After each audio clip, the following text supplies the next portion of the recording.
Well, protests against Iran and the country's morality police have erupted right around the world, including here in Canada, all in response to the death of 22-year-old Mahsa Amini.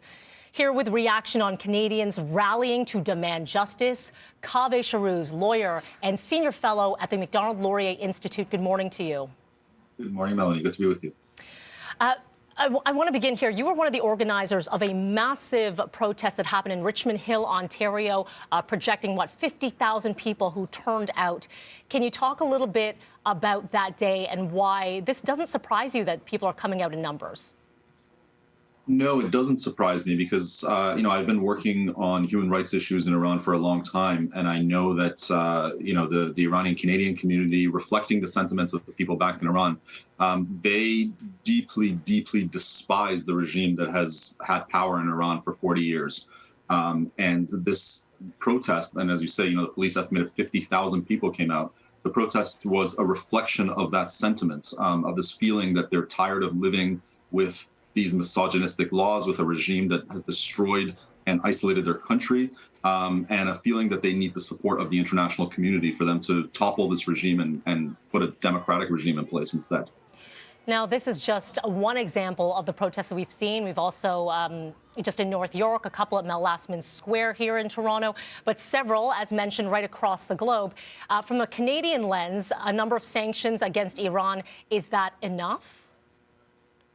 I think it's a good first step, but it's not enough. So I work with a lot of activists, and we have a number of demands of the government. And one of them is listing Iran's notorious Revolutionary Guards, which is a military force that's very, very violent.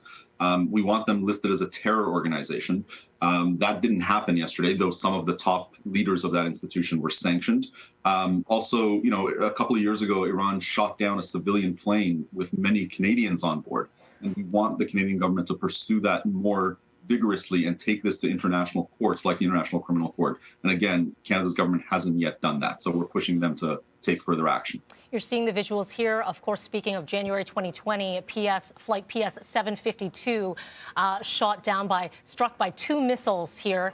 As mentioned, looking for action. What is happening today in Ottawa?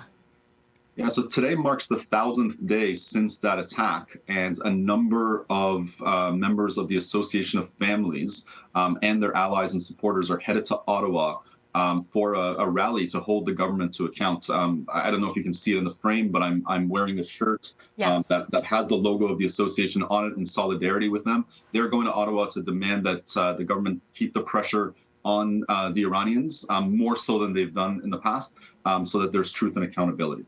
Kaveh, Canadians watching this broadcast today, what can they do? Should they be speaking to their local politicians? What sort of action can they take?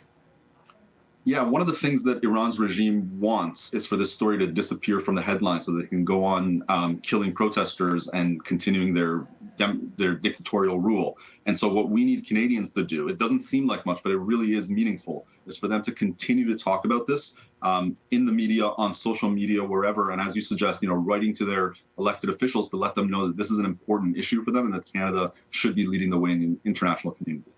Kaveh Sharon, thank you so much for taking the time with us today. Much appreciated. My pleasure. Thank you. Thank you.